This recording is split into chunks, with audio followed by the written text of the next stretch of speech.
konvensional, rumah sakit ini menyediakan pelayanan medis komprehensif, mulai dari rawat jalan, rawat inap, hingga unit spesialis dan penunjang medis yang cukup lengkap. Secara struktural, Rumah Sakit Santo Borromeus memiliki organisasi modern yang terdiri atas direktorat, unit medis, unit penunjang, serta komite mutu dan etika untuk memastikan pelayanan yang memenuhi standar keselamatan pasien dan regulasi kesehatan.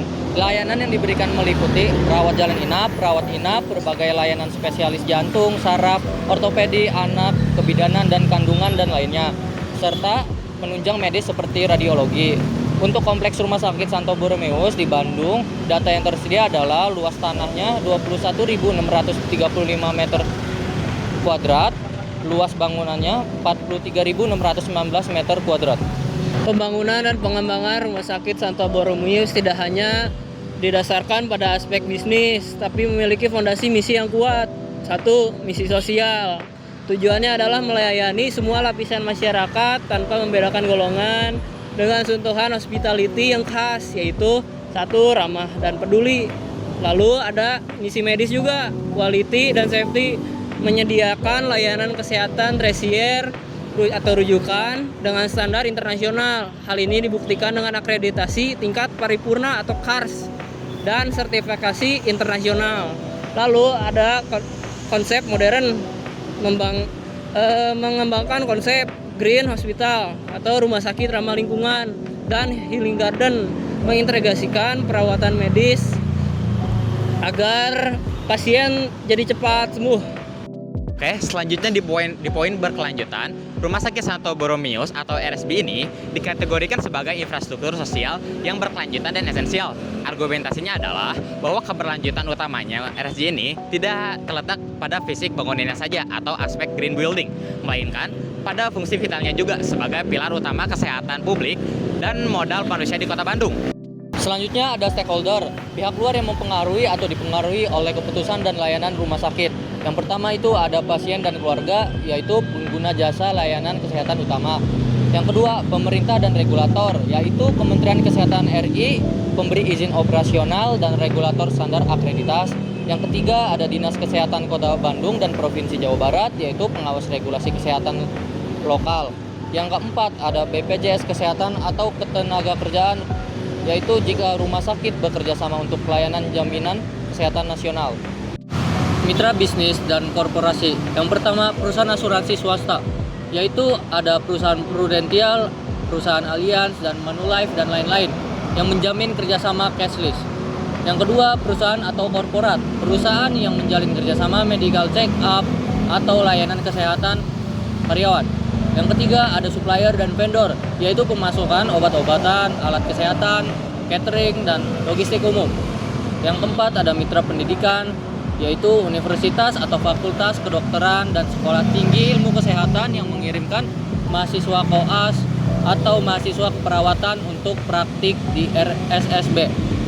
Yang kelima, ada masyarakat sekitar, warga di sekitar area Dago atau Lebak Gede yang terdampak langsung oleh aktivitas rumah sakit. Yang keenam, ada gereja dan komunitas Katolik, Keuskupan Bandung, dan paroki-paroki yang sering menjadi mitra dalam pelayanan pastoral atau sosial. Bottom line berkelanjutan Rumah Sakit Santo Borromeus ada 3. Yang ke-1, ada aspek sosial. Rumah Sakit Santo Borromeus bertindak sebagai infrastruktur sosial primer dengan fokus pada kemanusiaan. Poin ke-1, akses dan inklusi, menyediakan layanan kesehatan universal dari dasar hingga subspesialis dan jaringan pengaman sosial bagi masyarakat kurang mampu melalui misi kreatif. Poin kedua, ada edukasi dan resiliensi, berperan sebagai rumah sakit pendidikan untuk mencetak tenaga medis baru serta menjadi infrastruktur kritis dalam menghadapi krisis kesehatan atau bencana. Yang kedua, ada aspek ekonomi, yaitu profit, penggerak ekonomi. Keberlanjutan ekonomi RSB menciptakan multiplier efek yang luas. Yang ke-1, lapangan kerja dan industri, yaitu menyerap ribuan tenaga kerja padat karya dan menghidupkan ekosistem industri pendukung seperti farmasi, catering, dan logistik. Yang kedua, inovasi dan produktivitas, yaitu implementasi teknologi tinggi seperti ROSA, meningkatkan nilai ekonomi dan potensi medical tourism, sekaligus menjaga produktivitas angkatan kerja melalui layanan kesehatan. Yang ketiga atau yang terakhir ada aspek lingkungan, yaitu planet, tanggung jawab ekologis. Fokus pada mitigasi dampak lingkungan dari operasional rumah sakit yang intensif energi. Yang pertama itu ada manajemen limbah, yaitu prioritas utama pada pengelolaan limbah cair dan limbah padat. Infeksius yang ketat. Yang kedua ada efisiensi dan konservasi, yaitu upaya efisiensi energi pada desain gedung baru seperti gedung Carolus, serta pelestarian bangunan bersejarah sebagai bentuk penghargaan terhadap warisan budaya kota. Rumah Sakit Santo Borromeus memiliki beberapa SDGs, antara lainnya yang pertama ada SDGs 3, kehidupan sehat dan sejahtera. Ini adalah kontribusi paling inti dan langsung, adalah aktor utama dalam ekosistem kesehatan. Secara spesifik, Rumah Sakit Santo Borromeus memiliki kontribusi pada mendorong cakupan kesehatan universal, terutama melalui kemitraan dengan BPJS. Yang kedua, mengurangi kematian akibat penyakit tidak menular melalui layanan unggulan seperti onkologi atau radioterapi. Yang ketiga, mengurangi penyakit menular. Industri, inovasi, dan infrastruktur adalah SDG ke-9 yang dimiliki oleh Rumah Sakit Santo Borromeus Bandung. Kenapa? RSB adalah infrastruktur resilient, target 9.1 yang esensial untuk fungsi kota. Lebih dari itu, RSB adalah hub untuk inovasi medis, adaptasi teknologi, robotik, surgical association atau ROSA, dan sertifikasi mutu ISO adalah bukti dukungan terhadap target 9B atau yang isinya mendukung pengembangan teknologi dan inovasi domestik dan peningkatan kapabilitas teknologi di sektor jasa kesehatan. SDG 4, pendidikan bermutu. Kenapa RSB termasuk ke dalam RSG 4? Yaitu fungsi RSB sebagai rumah sakit pendidikan secara langsung berkontribusi, yaitu meningkatkan secara substansial jumlah pemuda dan orang dewasa yang memiliki keterampilan dan relevan untuk pekerjaan yang layak dan kewirausahaan. RSB adalah pabrik yang mencetak perawat dan dokter terampil. SDG 11, kota dan komunitas berkelanjutan. Kenapa RSB termasuk dalam SDG 11? Karena kontribusi RSB vital untuk target memastikan akses terhadap pelayanan dasar yang memadai dan target secara signifikan mengurangi jumlah kematian dan kerugian akibat bencana, termasuk krisis kesehatan dan epidemi. Infrastruktur kesehatan yang kuat adalah fondasi kota yang tangguh, resilient. SDG 8, pekerjaan layak dan pertumbuhan ekonomi. Kenapa? Sebagai industri jasa padat karya, RSB adalah penyedia layanan kerja yang layak bagi ribuan profesional. Selain itu, dengan menjaga kesehatan populasi, RSB mendukung pertumbuhan ekonomi yang berkelanjutan dengan memastikan angkatan kerja tetap produktif. SDG 17, kemitraan untuk mencapai tujuan.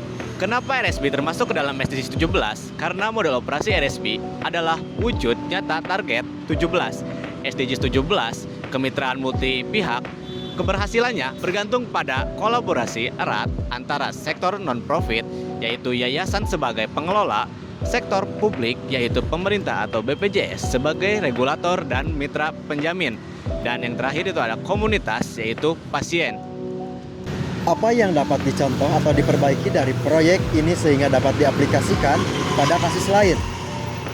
Dari proyek pembangunan dan pengelolaan RS Santo Borromeus, hal yang dapat dicontoh dan diterapkan pada kasus lain adalah 1. Perancangan berbasis kebutuhan masyarakat sampai fasilitas dibangun sesuai kebutuhan kesehatan daerah, bukan sekedar mengikuti tren.